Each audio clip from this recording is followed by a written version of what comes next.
Hello and welcome to this video where we'll use FastAPI together with Pandas to create an API that will serve a CSV dataset. This is quite interesting in the way that CSV data that maybe someone has on their computer that you want to share with your team or you want to share publicly to the front-end team, to the internet. You can do that through an API. And in Python, you can create an API quite quickly using FastAPI. That is our approach, and we'll use it together with Pandas. We can do the data processing and make endpoints with data that is interesting for the users that we're serving. We'll go first into Kaggle to see where the dataset is, and then afterwards we will take this dataset and do some processing of it, and then we'll create our API. Here I am in Kaggle, and here we'll search for Europe bike store sales. This is the dataset that we'll get. It's a CSV file. Just create, if you don't have an account here, create an account and download this dataset. Then we'll do some EDA on it, exploratory data analysis. Let's move on to Visual Studio Code. Okay, here I am in Visual Studio Code, and let's create a new terminal. And uvvnv source.ven bin activate, and then uv pip install. We need IPy kernel to work with Jupyter Notebook, of course. Then we need FastAPI to work with creating FastAPI and Pandas for data processing. I think this is it for now. If we need more, we do need one more. uv pip install uvcorn. I think it's not included in FastAPI. Okay, that may be it. We could get started now. Let's start with some eda.ipnb. For EDA, let's close down this terminal, change this virtual environment, and then markdown. Let's call it EDA. And then we change this to Python like this. Now let us do some simple EDA to understand this dataset. Import pandas as PD. And then df equals to pd.read CSV. We'll go into, let's see, we can place, actually we'll have some more structure now. Data, we'll place these sales into data. And then we'll go into data/sales.csv. And then we can have df.head, that looks like this. Okay, first time it takes a little bit longer time, that's totally fine. Okay, you can see here we have bike sales, Europe bike sales. However, I'm not sure why. The country they have in Canada and Australia as well, those are not Europe. Okay, no matter, df shape, that is how our dataset looks like. Continue here, df.shape. We go into here, we can see there's 111 rows. Okay, 18 columns. Okay, so df.columns. To look which type of columns we have. Okay, we do have a date, day, month, year, etc. Okay, how about, can we do this? We can do maybe parse dates, and we call it dates. And then rerun this. Parse dates are accepted. Only lists and dictionaries are accepted for parse date. Let me see. We can say, okay, parse dates equals, we need to have true here. Okay, this means that it has this as dates. To show you what I mean is that if we do df.info now, you can see that the date is an object. We need to make it into index call. Let's index call equals 0. And then we do, if we run all now, you can see that, let's see, and let's do df.index. You can see this is an index. Why is that good? Because we can do df.log 2014, for example, and then we'll get only those in 2014. We can do 2014-01, and we'll only get those in 2014-01. We can do going closer, like for example, between 20 and let's see, 20, these are only on this day, 20, see 189 here. We can even slice the data. We can go 2014, 01, 25, for example, if you want to zoom into 1 week. And let me see, this doesn't work, right? Value base with non-existing keys, not, okay, because it doesn't exist. But we could do like -31, or 202, for example. The problem is that you need to sort it in ascending order. What I did here was I did df equals df.sortIndex, df.head, and then here we need to do run all to do that. Now it's sorted in ascending order, and then you can do lock in this way. Okay, this is quite interesting. You can slice the data using the dates. But let's continue on with our EDA. What else can we do? We can take a look into the different states, for example. df states dot value counts. Then you can see a lot of different states here.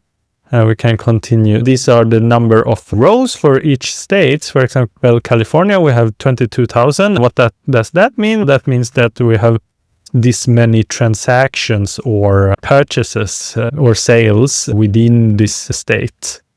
Then we can take a look into df product. Let's see, product category. This is what I usually do when I do EDA. I just take a look into different columns and see what exists here. Okay, category, we have bikes, accessories, and clothing. So we can take a look into, for example, we can go into accessory. What do we get? Query product category equals to, or is like this. Then you can see here you only get those with accessories. Okay, 70,000 something. Okay, good. We can take a look at .head here to not see all of them. You know that you can query and filter out what you want. Just take a look into the countries. Okay, the countries, obviously not in Europe, many of them, value counts, and you can see here, okay, we have a few of them, like here, many purchases per country. And then you can take a look into, okay, for example, when we go into FastAPI later on, we will need to be able to have the data in JSON format, because that is how you serve data. You send data back and forth using JSON. In order to do that, we can take a look into this country, for example. Take .value counts. It looks like this. This is if you take into look into the type of this, you can see that it's actually a series object. How do you turn a series or a data frame into JSON? That's simple. To JSON, and to JSON, then we have it in JSON string. Okay, if it's in a JSON string, then you can use Pydantic in order to do something called model dump to make it into a JSON. This is very good. We have from here, we can take a look into, for example, can continue taking more advanced profit per country, for example, or more in-depth analysis. For that, we'll need duckdb. To get duckdb, we need to do uv pip install duckdb. Okay, now I have duckdb. Let me see, run all. Yes, good. Then I will need to do duckdb.query. Query. Take a look into here. Select country, comma, sum of profit as profit. Let's see, from df, and then we do group by country. This is it. Here you can see this and .df. Here we can do, let's do order by profit as well, descending. Okay, good. Now you can see that, okay, this country, United States, who had most profit, Australia second, and on fourth. When you have this df, it's quite easy to just turn it to JSON like this. Perfect. This is some basic EDA. Based on this one, we will build our API, and some of the things that we do in API we haven't covered in the EDA, but that is fine. Let's move on to a Python script now. I'll call this api.py. Then I will need to have a data processing.py as well, and I will need to have a constants.py. Okay, starting with the constants, I will have from pathlib import path, and then data path equals to path of the file dot parent slash data, because I'm based on this one, I go into the parent, go into the data. Here we have this path object, which we will use to get the raw data. And to get the data, we go into data processing. I want to divide it a little bit that I don't put everything into my API. I want to separate them into different modules to make it simpler. For this one, let's start with, we'll go into API first. In API, this is quite interesting. From FastAPI, import FastAPI. This is the first thing that we need. Then we do need to have, the thing is, this data set is quite large. It's like 113,000 rows. If I'm in data processing and read it in every time, then it will be very costly. I want to read it in the first time, and then I don't want to read it in anymore. To do that, do something like from context lib import async context manager, and then we'll do at async context manager async def. Async is not needed, but I will use it for clarity to see when creating endpoints in FastAPI. Lifespan app FastAPI. That is it. Here, what do we want to have when we are starting our app? We want to do app.state.df. We want to have this df as pd.read, and we need to have pd as well. Import pandas as pd. pd.read CSV, and we want to import this data path from constant import data path, and then slash sales.csv. We read this in, and we have index call equals 0, remember from the EDA, and then parse dates equals true. Yes, that is it. Then afterwards we do yield and del app.state.df. That is to clean up afterwards. Okay, now we also need to have app equals FastAPI of lifespan equals lifespan. Okay, now let's try to get something very simple. Let's do at app.get /summary. This is our first endpoint, app.get summary. It means that we can access this through doing the localhost and /summary. Let's see how that will work. We'll go into async def read summary data colon. Then what we do is data equals to app.state.df, and then we do return. We will return data dot to JSON. Let's see, app is not defined. Yeah, app should be up here actually, because we have the app and the lifespan. It must be after lifespan, like this.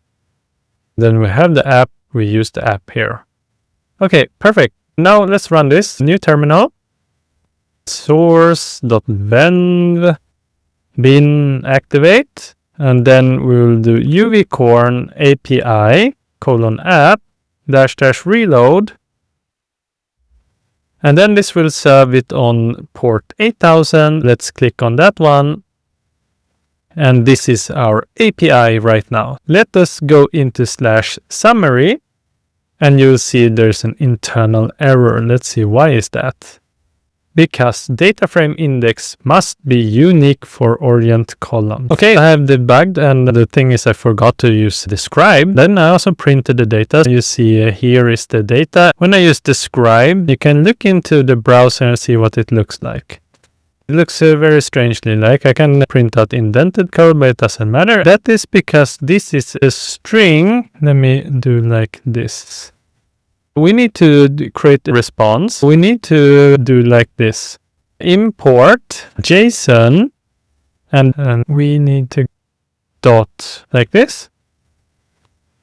Okay, then in order to get what we want, we need to say loads this data, and we need to do out of this. When I do this, and I update this one. Now you can see this is the JSON data. I can click on indented code, and you can see here year, customer age, order quantity, etc. These are the summary. It's similar you would do in Pandas.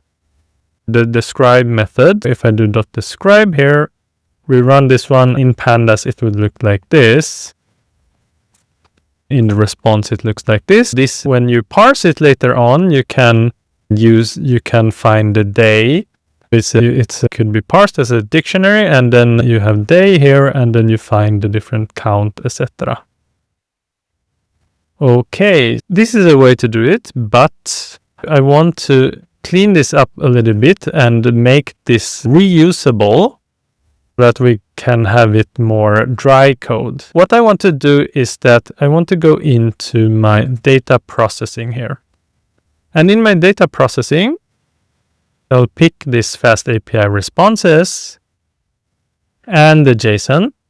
I'll remove them from here. I'll put them in my data processing, and then I'll do class data explorer def dunder init self, df. Then I will have limit equals 100 actually, because I don't want to send out all the data all the time. However, I want the full data, df full equals to df, that because I want the full data for doing describe, right?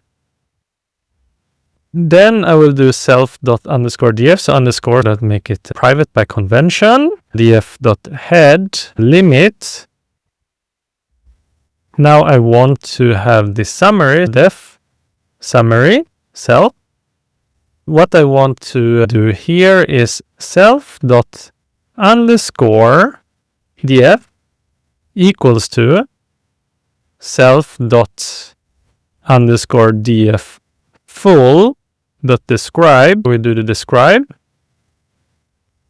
And then I want to return self. This is not everything, because we want, when we return self, we can use this to chain methods. I want to chain the next method, df JSON response.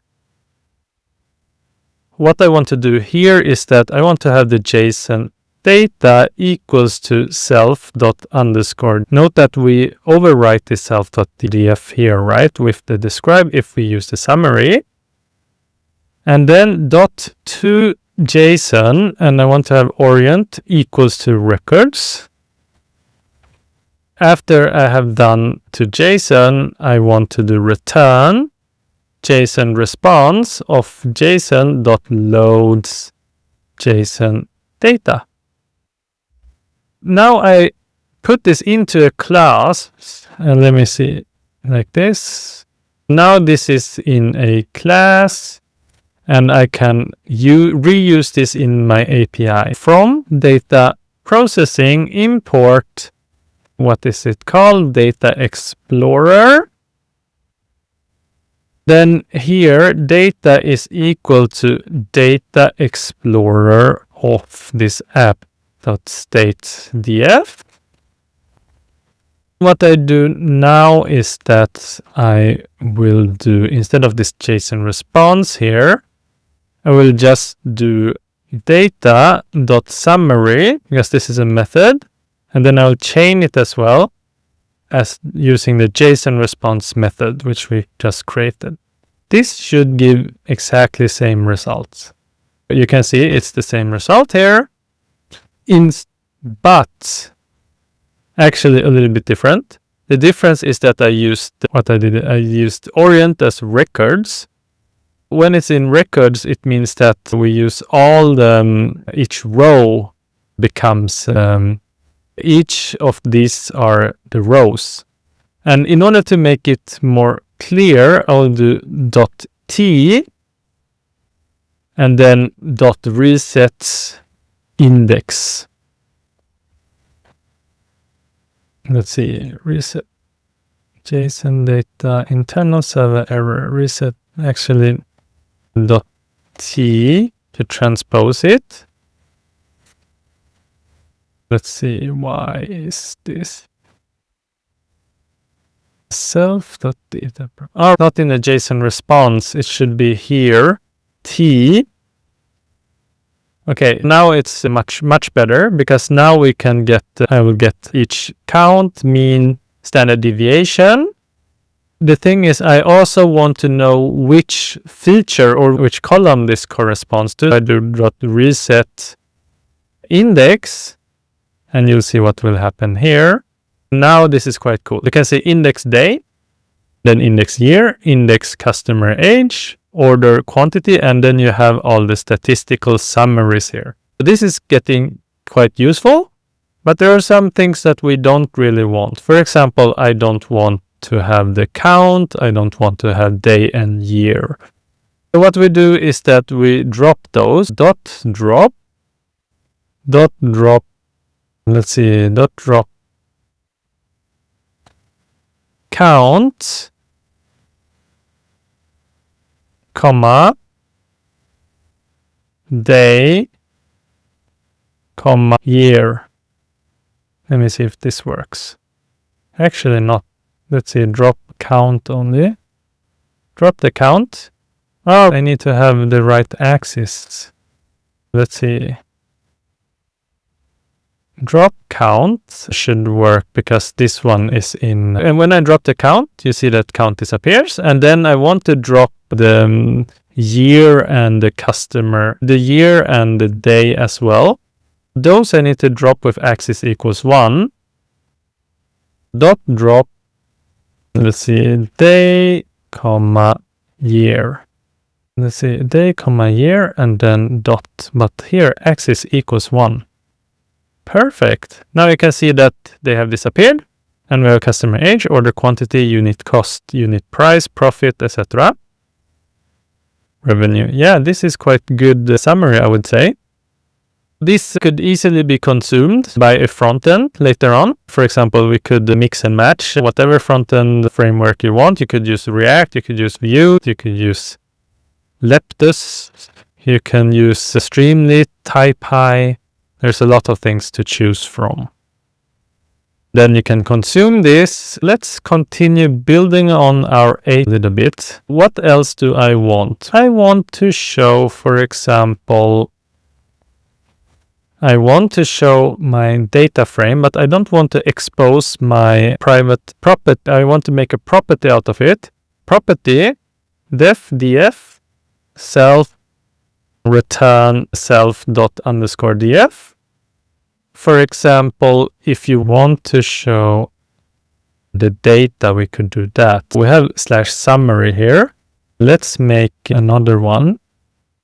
app.get. We can do /API /summary. If you go into the API only, I want to see async def read sales. Here we have limit. Is an int equals to, this is interest. We need to import the query from FastAPI.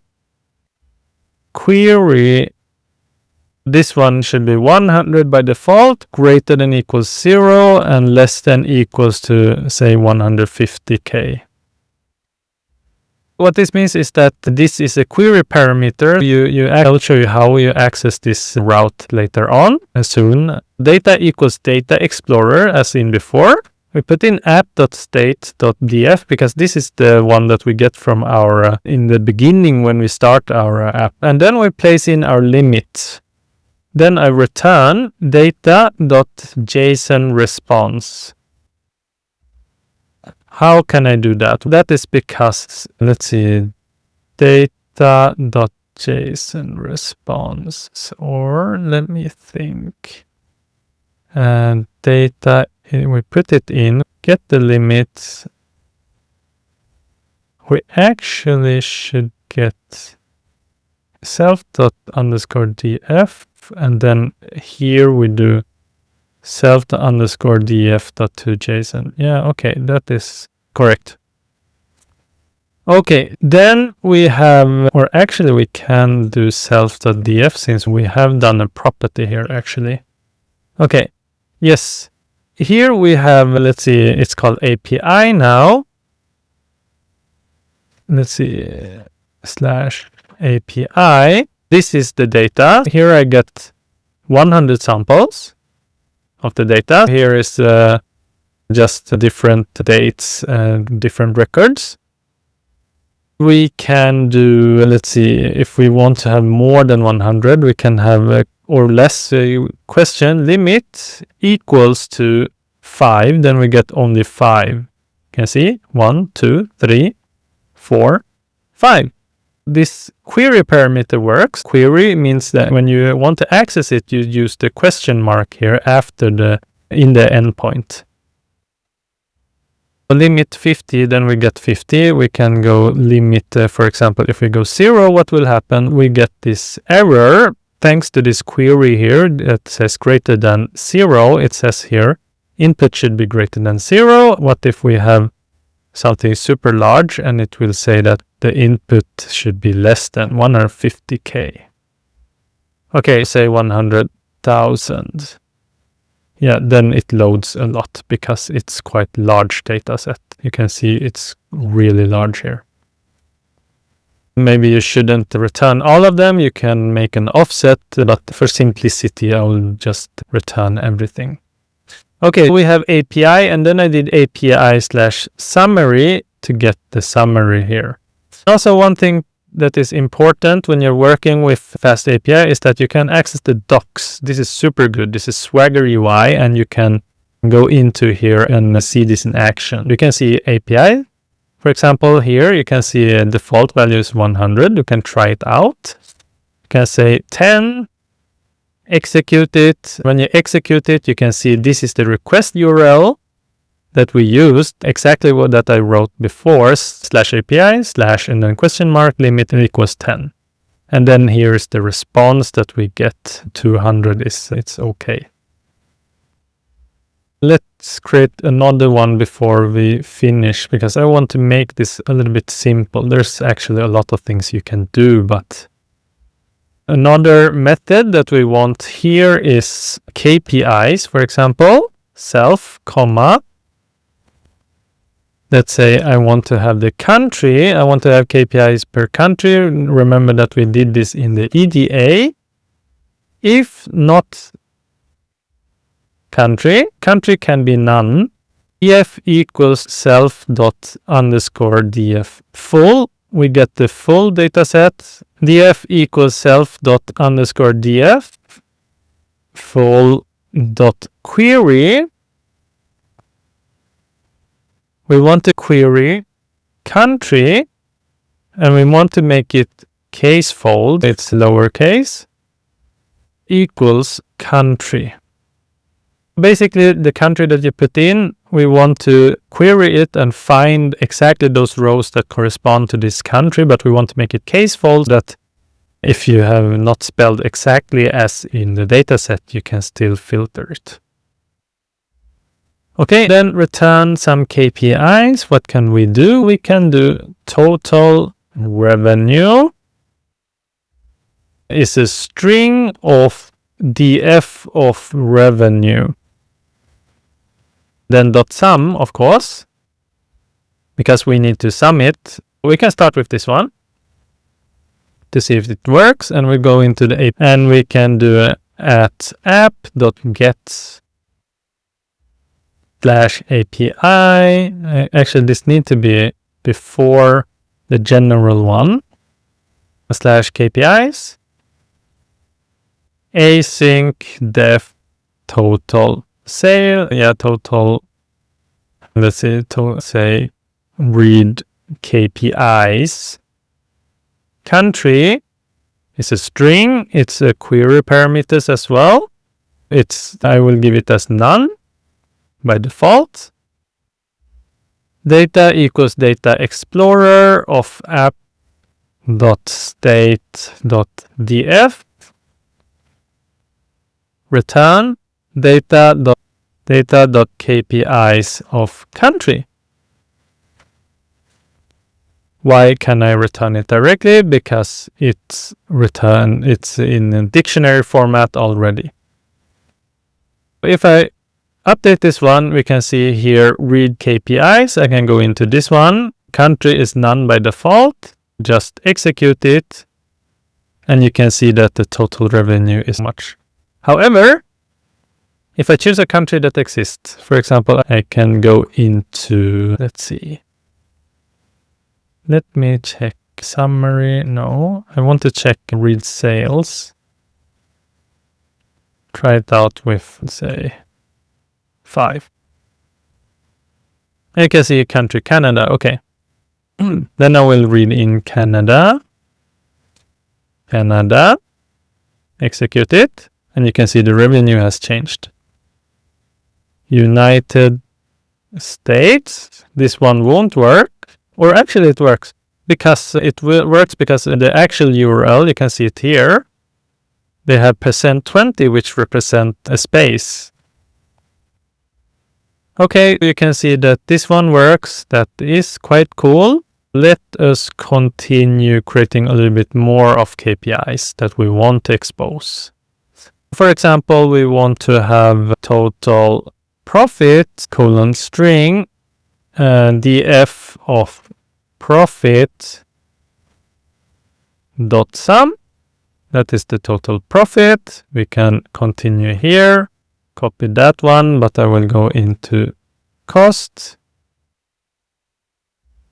total cost, copy that one. I will have a number of purchases as well, number of purchases. Then this one is just the length of df. Okay, I think this should work. Okay, KPIs, let's get that one. Let's see Canada, for example. We execute it and you can see this is what we get, different KPIs for Canada. If you want to see it in action, you can take this URL, copy this request URL, paste it in here, and this is the result that you get. Now we have an API. This is super cool. And what you can do is that there's another thing that I want to show you in FastAPI, that you can see that I'll start with API, and maybe you want to have a API with several things. Maybe you want to have API slash sales slash summary, and then API slash sales slash KPI, API slash sales. Maybe something like this. Then what you need to do, let me go into the docs to show you. Here you can see API sales slash KPI, but this is a little bit too much to write. We're not reusing the code very well. What you do is that you can get something called a router, router, API router. And the API router, let's create that one. Router equals the API router of prefix equals to slash API slash sales. Then you can do response. Let's simplify it. Just do like this. And then you change all the app into router. And it should be same or not. Everything disappeared. What you need to do is to add this one. App.include router. Okay. How about now? Yes, they're back. Okay, then you can see that they are doubled. You should remove these. Remove all the API slash sales. Slash API slash sales. This is just slash. Okay. You can see, or actually we don't need to have the slash, I think. Let me check this out. 100, say 10. Yes, it works. This is how it looks like. It slash API slash sales question mark limit equals 10, and it gives us 10. Okay, now you can see that by using the router, we have simplified all our endpoints. Yes, in this video, we have gone through how to use FastAPI together with Pandas to serve CSV file. That is quite cool. If you have a CSV file, you want the front-end team to use it to get to use all your analysis, you can create an API out of it and then let them consume it. What we haven't gone through in this video is we haven't gone through how to deploy this API yet, but in a future video I will cover that as well. We could deploy it into Azure Functions, for example, and then afterwards it could be publicly available for anyone to consume if they want.